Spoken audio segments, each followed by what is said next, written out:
நம்ம காளைகளெல்லாம் ஏற்றிட்டு நம்ம எங்கே போயிட்டுருக்குறோம் அப்படின்னு பார்த்திங்கன்னா, திருச்செங்கோட்டில் ரிக் அசோசியேஷன் சார்பாக 33ஆம் ஆண்டு மகாசபா கூட்டம் வந்து இன்றைக்கி நடக்குது.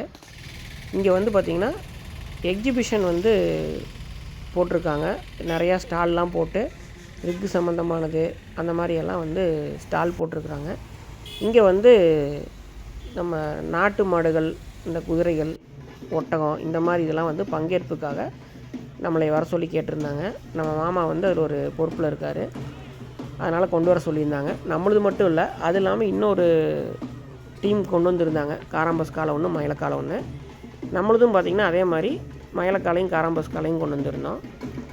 நம்ம வர்றதுக்கு கொஞ்சம் லேட் ஆகிடுச்சு. கரெக்டாக வந்து இந்த ஊர்வலம் போகிறதுக்கு ஆரம்பிக்கும் போது தான் நம்ம வந்தோம். மாலை மட்டும் வாங்காமல் கொஞ்சம் மிஸ் ஆகிடுச்சு. இருந்தாலும் பரவாயில்ல, கரெக்ட் டைமுக்கு நம்ம உள்ளே வந்துட்டோம் அப்படின்ட்டு உள்ளே கொண்டு போக ஆரம்பித்தோம். இது பார்த்திங்கன்னா எலெக்ஷன் முடிஞ்சு இது வந்து ஃபஸ்ட்டு ஒரு ஃபங்க்ஷன் வந்து கண்டக்ட் பண்ணுறாங்க. இதில் நிறையா வந்து ஒட்டகம், குதிரை, மாட்டு வண்டி, அதாவது எருதுகளை வச்சு வண்டி ஓட்டுறது, குதிரையில் வண்டி ஓட்டுறது, சும்மா குதிரையில் ரவுண்ட் அடிக்கிறது அந்த மாதிரின்ட்டு நிறையா வந்துருந்துச்சு.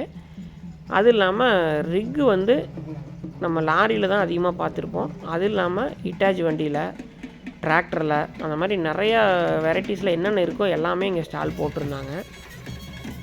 அது இல்லாமல் பார்த்திங்கன்னா டிராக்டரு, காரு அந்த மாதிரி சம்மந்தமாகவும் இருந்துச்சு. எலக்ட்ரிக்கல் பைக்கு அந்த மாதிரியும் இருந்துச்சு. நம்ம ஃபேமிலியோடு போய் பார்க்குறோம் அப்படிங்கிற அளவுக்கு ஒன்றும் இல்லை.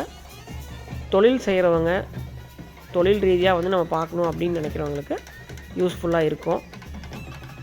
நம்ம பார்த்திங்கன்னா காலையில் ஒரு 9:30 மணி டு 10 மணி இந்த ரேஞ்சுக்கு நம்ம அங்கே போயிட்டோம். அங்கே போய் உள்ளே வந்து ஸ்டால் இருக்கிற எல்லா இடத்தையும் வந்து அப்படியே ஊர்வலமாக வந்து ஒரு ரவுண்ட் அடித்தாங்க. நம்மளும் பின்னாடியே நம்ம போனோம். தலைவர், செயலாளர் மற்றவங்க எல்லாருமா சேர்ந்து அந்தந்த ஸ்டால் போட்டிருக்கிறவங்களுக்கு ஒரு பொன்னாடை போற்றி ஒரு வாழ்த்து சொன்னாங்க. அப்போ வந்து எல்லா ஸ்டால் பக்கமும் அப்படியே வரிசையாக வந்து குதிரை, நம்ம காளைகள் இது எல்லாமே அப்படியே வரிசையாக பின்னாடியே வந்துட்டு இருந்தது. மாட்டு வண்டியெல்லாம் வரக்கூடிய இடங்கள்லாம் மாட்டு வண்டி வந்துச்சு. நான் முன்னாடி இருந்தனால மாட்டு வண்டி பின்னாடி வந்துச்சு. அதை நான் கரெக்டாக எடுக்க முடியல. நம்ம லீவு நாளாக இருந்தால் பசங்க எல்லோரும் நிறையா பேர் இருப்பாங்க. இன்றைக்கி பசங்கள்லாம் இல்லாதனால நாமளே வந்து காளையை பிடிச்சிட்டு மெயின்டைன் பண்ண வேண்டியதாக இருந்தது. அதனால் முழுசாக எல்லாத்தையும் போய் தனியாக போய் நம்ம வீடியோ எடுக்க முடியல.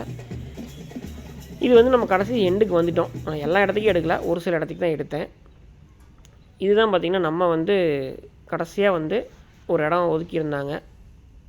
பின்னாடி இருந்து போனால் நம்மளுக்கு தான் ஃபஸ்ட்டு, முன்னாடி இருந்து வந்தால் நம்மளுக்கு தான் லாஸ்ட்டாக இருந்துச்சு. இந்த இடத்துல வந்து நம்ம 2 காளைகளையும் கட்டிட்டு சாயங்காலம் வரைக்கும் நம்ம இருக்கிறோம். இது பார்த்திங்கன்னா குதிரைக்கு, ஒட்டகத்துக்கு அதுக்கான ஷெட்டு.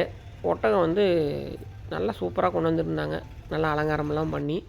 குதிரைக்கும் அதே மாதிரி தான் அந்த சாரட்டு வண்டியோட சூப்பராக கொண்டு வந்திருந்தாங்க. டிராக்டர் கம்பெனிக்காரங்களும் கொண்டு வந்திருந்தாங்க. அது இல்லாமல் இந்த மாடெல்லாம் பார்த்திங்கன்னா வண்டி வந்து அங்கே ஏறி சவாரி பண்ணுறதுக்காக நம்ம ஆசைப்படுறவங்க, குழந்தைங்க, பெரியவங்க அந்த மாதிரி யார் வேணாலும் நம்ம ஏறி உட்காந்துட்டு போகலாம். அதுக்காக வந்து குதிரை வண்டியும் மாட்டு வண்டியும் அரேஞ்ச் பண்ணியிருந்தாங்க. இதுவும் பார்த்திங்கன்னா ரிக்கு சம்மந்தமான ஸ்பேர்ஸ் தான். இன்றைக்கி பார்த்திங்கன்னா ஒரு சிம்பிளாக சின்ன வீடியோ இவ்வளோ தான். அடுத்த வீடியோவில் சந்திக்கிறேன். நன்றி.